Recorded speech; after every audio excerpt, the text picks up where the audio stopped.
जहाँ पे जम्मू कश्मीर के अंदर चुनावी बिगुल बजा है, वहीं पे सब पार्टीज़ की तरफ से जो है वो कैंडिडेट्स जो है वो मैदान में उतार दिए गए हैं।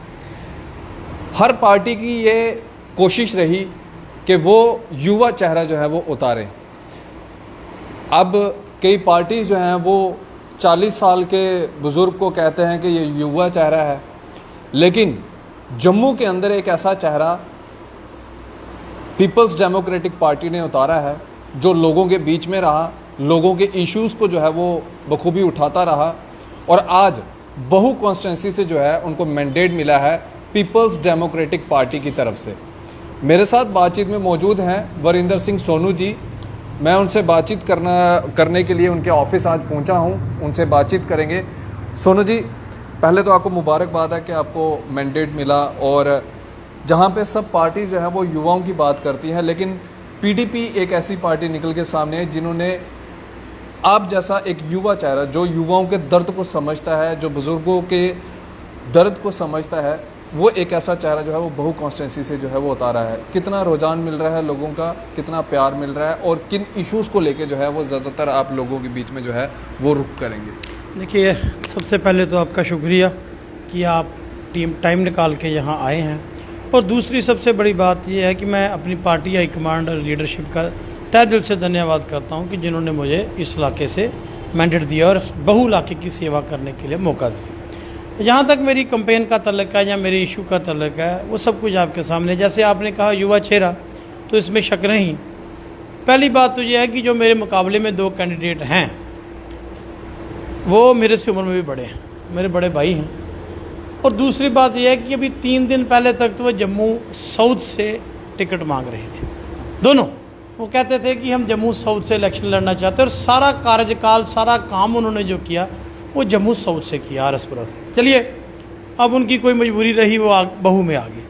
अब जो 25 दिन पहले हल्के में आए हैं, उनको हल्के के साथ कितना प्यार होगा, लोगों के साथ कितना प्यार है, ये तो वही जानते और लोग जानते। यहाँ तक आपने बात की, और वाकई इसमें कोई शक नहीं कि मैंने पिछले 10 साल से इस इलाके की हमेशा बात जो है बुलंद की, और पिछले 5 साल से 5 अगस्त 2019 के बाद जब ये हालात जम्मू कश्मीर में जेल में तब्दील करके हमें जो किया जा रहा था, उनके लिए मैं आपके सामने मैंने जदोजहद की। जब एक पार्टी भारतीय जनता पार्टी थी, उसने 370 को तोड़ा, रियासत को यूटी में तब्दील किया, पूरी रियासत को जेल में तब्दील करने के बाद वो ढोल बजा के उसका वाह-वाही लूट रहे थे।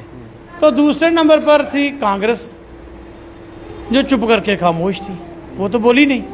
अगर सबसे ज़्यादा कोई उस वक्त जम्मू की बात किसी ने की या भारतीय जनता पार्टी को एक्सपोज करने की बात की, तो वो मैंने की। मैंने डट के जम्मू के लोगों की बात की, और मैंने किसी धर्म व्यक्ति विशेष की नहीं, जम्मू के लोगों की बात की। मैंने जम्मू के साथ बेइंसाफ़ी की बात की, उसका मुझे खमियाजा भी भुगतना पड़ा।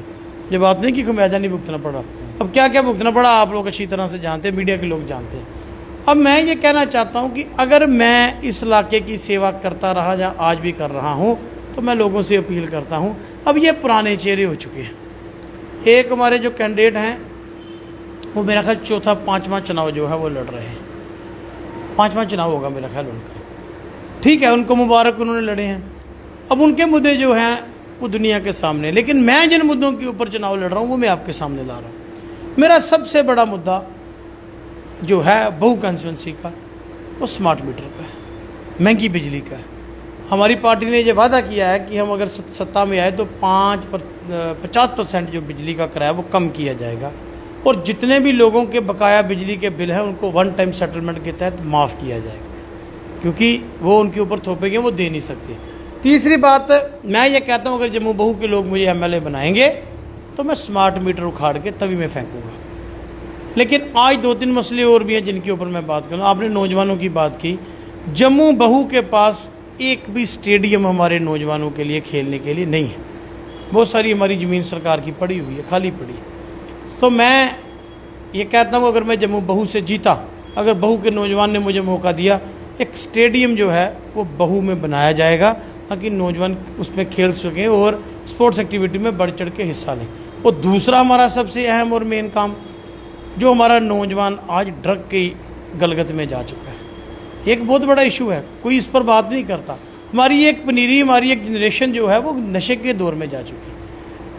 कोई भी डी एडिक्शन सेंटर इधर यहाँ नहीं है। मुझे नहीं लगता कोई प्राइवेट या सरकार की तरफ से है, कोई पुलिस लाइन में ये क्या पता नहीं वो है चलता है जब बंद हो गया। सबसे बड़ा ये कि जो नौजवान जो है वो उस ड्रग के उस बीमारी में फंस चुके हैं। बीमारी है ना, एक किस्म की लत है, उसको लग चुकी है। जो वापस आना चाहते हैं, मैं सरकारी तौर पर 100 बेड का एक डी एडिक्शन सेंटर जो है वो जम्मू बहू में खुलवाने की मेरी पुरजोर कोशिश होगी। और मैं वादा करता हूँ अगर मैं एमएलए बना, सबसे प्रायोरिटी का काम ये किया जाएगा। और सबसे बड़ी 2-3 बातें हैं। यहाँ पर हेल्थ सेक्टर है। अब मुझे बताइए, इतना पैसा लगा के हमने गांधीनगर में हॉस्पिटल बनाया, ओपीडी बनाई, वो बच्चों का हॉस्पिटल बनाया, तो क्या वजह है कि कोई पेशेंट जाता है तो उसको रेफ़र करके मेडिकल कॉलेज भेजा जाता है? क्यों नहीं? हम गांधीनगर हॉस्पिटल को इतना सक्षम बनाएंगे कि वो इस इलाके की सेवा जो है वो पहल के आधार पर मेडिकल कॉलेज लेवल के तरीके से की जा सके। ये बात है करने वाली। गली नाली कोई भी बनाएगा, वो एक मसला है, वो बनना है। आज हमारी सबसे बड़ी जो है वो मसला है हमारी हेल्थ जो की ज़रूरतें हैं। हेल्थ की ज़रूरत के लिए मैंने कह दिया कि जो हमारा हॉस्पिटल है उसको गवर्नमेंट मेडिकल कॉलेज की तरह बनाया जाएगा। जो राजीव गांधी हॉस्पिटल गंगयाल में है, चाहे वो जम्मू साउथ का हिस्सा है, हम कहेंगे कि उसको भी अपग्रेड किया जाए ताकि इस इलाके का कम से कम लोड तो वहाँ पर कम हो जाए। और मैं गांधीनगर हॉस्पिटल को, मेरी ये रहेगी अगर मैं जीता तो उस हॉस्पिटल को अपग्रेड किया जाएगा और मेडिकल कॉलेज की सुविधाएं जो वहाँ दी जाएंगी ताकि किसी को रेफ़र करके मेडिकल कॉलेज ना भेजा जाए। और चौथा, डेली वेजरों की बात है। अगर मैं एमएलए बना तो डेली वेजर पक्के किए जाएंगे जी, मैं आपसे वादा करता हूँ। आज एक सबसे बड़ा मुद्दा है बेरोजगारी। मेरे से ज़्यादा नौजवान की बात कोई समझ ही नहीं सकता, क्योंकि मुझे पता है जो पढ़ा लिखा नौजवान है जब वो डिग्री करके बेरोजगार घूम रहा है तो वो घर से पैसे मांग नहीं सकता, क्योंकि शर्म आती है। अब माँ बाप पहले पढ़ाएं तो फिर पैसे भी दें। अब काम उसको मिलता नहीं, रोज़गार उसको मिलता नहीं, वो डिप्रेशन में जाता है। जब डिप्रेशन में जाता है तो वो नशे की गलगत में पड़ता है। आज मैं ये कहना चाहता हूँ, मैं ये नहीं कहता सबको सरकारी नौकरी मिलेगी। अगर मैं जम्मू बहू से एमएलए बना, एक ऐसा सिस्टम बनाया जाएगा कि रोजगार, नौजवान को रोजगार मिले। रोजगार सरकारी नौकरी नहीं हो सकती। और सबसे बड़ी बात, ये जो सरकार 10 लाख रुपए देती है यूनिट सेटअप करने के लिए, इसकी जो हमने मैनिफेस्टो में भी रखा है कि 10 लाख से बढ़ा के 20 लाख रुपए लोन भी दौड़ मार के दिया जाएगा, जहाँ उसकी guarantors government of Jammu Kashmir बनेगी। क्यों? क्योंकि 10 लाख से कोई काम शुरू नहीं हो सकता।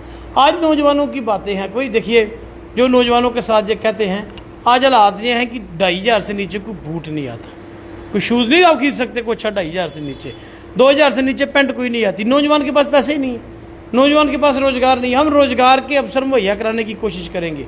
मैं ये कहता हूँ कि जो भारतीय जनता पार्टी ने हमसे लूटा है, सबसे बड़ी बात कि जो रिसोर्स और मिनरल की जो पॉलिसी है उसको रिवर्स किया जाएगा। जो माइंस एंड जियोलॉजी डिपार्टमेंट है, इसके ऊपर क्वेश्चन मार्क लगाया जाएगा। इससे पूछा जाएगा, बताइए पिछले 5 सालों की जो धांधली हुई वो करने वाला कौन है और करवाने वाला कौन है। रेत बजरी की कीमतें जो हैं उसके ऊपर चेक लगाया जाएगा। ये नहीं है कि जो कोई ठेकेदार किसी के पास ठेका तो जब मर्जी 5,000 की ट्राली कर दे या 10,000 की ट्राली कर दे। इन चीज़ों के ऊपर, और मैं बड़ी बात कहना चाहता हूँ, लिकर माफिया जम्मू से बाहर किया जाएगा। जो एक्साइज पॉलिसी है उसको में तब्दीली लाई जाएगी, एक्साइज पॉलिसी को ठीक किया जाएगा, या गुंडों का जो रोजगार राज है जहाँ उसको ख़त्म किया जाएगा। इन मुद्दों के लिए मैं लेके आज चुनाव मैदान में और मैं लोगों से वोट मांगने जा रहा हूँ। सोनू जी, अमित शाह जी आए थे, अनुराग ठाकुर जी हर जगह पहुंच रहे हैं, जहाँ जहाँ दिग्गज नेता उनके जो है वो फॉर्म भर रहे हैं, नॉमिनेशंस भर रहे हैं, वहाँ पे सिर्फ बार बार एक ही बात दोहराई जा रही है कि अब्दुल्ला परिवार, मुफ्तीज़ परिवार, इनका राज जम्मू कश्मीर में रहा, इन्होंने 70 साल जो है वो जम्मू कश्मीर को लूटा है। ये क्या, आप क्या उम्मीद लगाते हैं कि आप ये लोग क्या दे सकते हैं आपको? इन्होंने ख़ानदान ही जो है वो अपने बढ़ते रहे हैं। देखिए, जब अमित शाह साहब ये बात कहते हैं तो बातें 2-3 जहन में आती हैं। अब ये कहते हैं कि मुफ्ती परिवार ने लूटा, कहते हैं ना भाई, लूटा मुफ्ती परिवार ने है कि बीजेपी के परिवार ने है? ये म्यूनिशन डिपो के पास 3 मंजिला मकान किसका बना है? किसके राज में बना है? किसने लूटा है? हाई कोर्ट ने जजमेंट दी है कि उसको डिमोलिश किया जाए, क्यों नहीं करती है सरकार? ये आलीशान दफ्तर बीजेपी के हर डिस्ट्रिक्ट हेडक्वार्टर कहाँ से बने हैं? कहाँ से पैसा आया? और सबसे बड़ी बात, इन्हीं के जो बड़े बड़े नेता हैं ये कहते हैं लूटने की बात। मैं एक छोटी सी उदाहरण दूंगा, ऐसी तो पता नहीं कितनी होगी। ये लिंक रोड ब्रांच है ना जेके बैंक की, वहाँ लगा है बाहर एक पोस्टर, हिमगरा इंफ्रास्ट्रक्चर, और इनके बड़े नेताओं के 3 फोटो लगे। अब जब बात निकली है तो दूर तलक जाएगी। अब बताओ किसने किसको लूटा है। 100 करोड़ रुपया खा गए हैं, कोई पूछने वाला नहीं। मैं और आप लाख रुपया लोन देते जाते हैं जेके बैंक की, हमें कोई पौड़ी नहीं चढ़ने देता। 100 करोड़ रुपया लोन लिया, डिफॉल्टर होकर 1 टाइम सेटलमेंट कराई, तो 1 टाइम सेटलमेंट में भी ये डिफॉल्टर हो गई। अब बताइए लूटा किसने? अमित शाह साहब जवाब दीजिए। उसको आपने टिकट देकर तीसरी बार मेंबर पार्लियामेंट बनाया, मैं थोड़ी कह रहा हूँ, ये तो कागज दस्तावेज कह रहे हैं। किसने किसको क्या लूटा? जो यहाँ से कैंडिडेट है, उन्होंने प्रेस कॉन्फ्रेंस करके कहा था रेत बजरी के कीमतें इसलिए बढ़ रही हैं, हमारे नेता का पीए दिल्ली से आता है, हफ्ता लेके जाता है। याद है? याद है ना? अब बताओ, वो दिल्ली वाला भी वही है, पीए भी वही है, जजमेंट भी वही है, अब कैंडिडेट भी वही है। अब बताइए किससे पूछे किसने किसको लूटा? ये जवाब आप दीजिए। वो पूछिए अशोक परमार ने जब कहा कि जल मिशन विभाग में करोड़ों रुपए का घोटाला हो गया, इतनी मुझे जीरो ही नहीं आती जितनी उसके साथ लगी है, पता नहीं गिनती करने के लिए मशीन लगानी पड़ेगी। कौन है जिम्मेवार? कोई बात करता है? आप बताइए। ये उनको कोसते हैं, महबूबा मुफ्ती साहिबा के नाम तो 1 मरला ज़मीन नहीं है। किसने किसको क्या लूटा? जो जब मैंने फार्म भरा यहाँ, जो भारतीय जनता पार्टी के उम्मीदवार हैं, वो देखना उनका फार्म लगा है नोटिस बोर्ड के बाहर, ऑनलाइन भी होगा। उनकी प्रॉपर्टी देखना कितनी है, संपत्ति देखना कितनी है, आपको पता चलेगा किसने किसको क्या किया। अब भारतीय जनता पार्टी के बड़े बड़े नेता अब मैदान में हैं। अब उनके पास क्या है? वो कहते हैं पैसे से सब कुछ खरीद लेंगे। अब झंडियाँ ही झंडियाँ हैं शहर में, होर्डिंगें ही होर्डिंगें हैं शहर में। अब ये पूछो जो पैसे आ कहाँ से हैं, किसने किसको पैसे दिए हैं? अब मैं हैरान हो गया, सब्जी वाली रेडी पे भारतीय जनता पार्टी का बड़ा झंडा लगा है।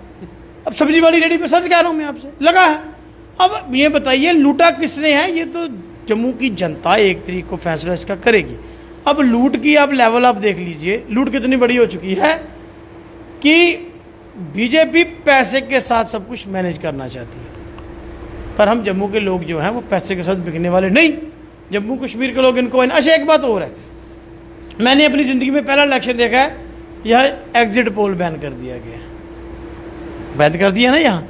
ये भारतीय जनता पार्टी, माफ़ कीजिएगा आप गुस्सा नहीं कर लेना, कुछ मीडिया चैनलों को पैसे दे के एग्जिट पोल अपने हक में करवाती थी ना।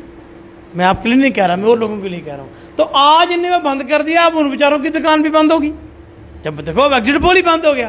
तो मैं पूछना चाहता हूँ इनको तंगी क्या है? कश्मीर में ये अपने कैंडिडेट नहीं खड़े कर पाए, वहाँ से बैट बाल्टी को छोड़ के एक नई चीज़ लाए हैं कोई और, वो किसी और को लाए हैं। तो आप समझिए बीजेपी की हालत क्या है। ये पैसे से सब कुछ जीतना चाहते हैं, पैसे से कुछ नहीं जीता जा सकता मेरे भाई। दिल जीतने के लिए कुछ करना पड़ता, किया आपने है नहीं। इसी ये वजह है। मैं आपको जम्मू की जनता को जीत दिखाता हूँ कि इन्होंने पुराने चेहरों को रिपीट नहीं किया। सबसे ज़्यादा उनको एक्सपोज मैंने किया था टीवी चैनलों पर। भाई जो देखिए, जो कविंदर गुप्ता साहब हैं, यहाँ MLA रहे हैं, पहले डिप्टी चीफ मिनिस्टर रहे हैं, वो सरकारी बंगले में आज भी काबिज हैं। 3 साल पहले हाई कोर्ट ने एक जजमेंट दे दी कि बंगला खाली कर दीजिए 28 दिनों में, 4 हफ्तों का टाइम मिला, वो हफ्ता ही नहीं हुआ 3 सालों में।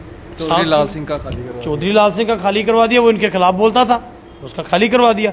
अब इनका नहीं है। तो अब आप एक समझिए इनकी सोच क्या है। इनकी सोच सरकारी बंगलों की है। इनकी सोच देखिए, सत्ता में क्यों रहना चाहते हैं? इसलिए रहना चाहते हैं कि हमारी जो चोर बाजारी है उसके ऊपर पर्दा पड़ा रहे। आज कैंडिडेट बदलने से कुछ नहीं होगा, आपकी सोच वो है, आप जो बनाओगे वही ये काम करेंगे।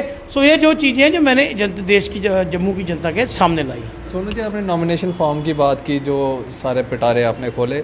एक ऐसा कैंडिडेट भी है, मैं नाम नहीं लूँगा, एक ऐसा कैंडिडेट भी है जिसने 2014 में इलेक्शन लड़ी थी बतौर इंडिपेंडेंट।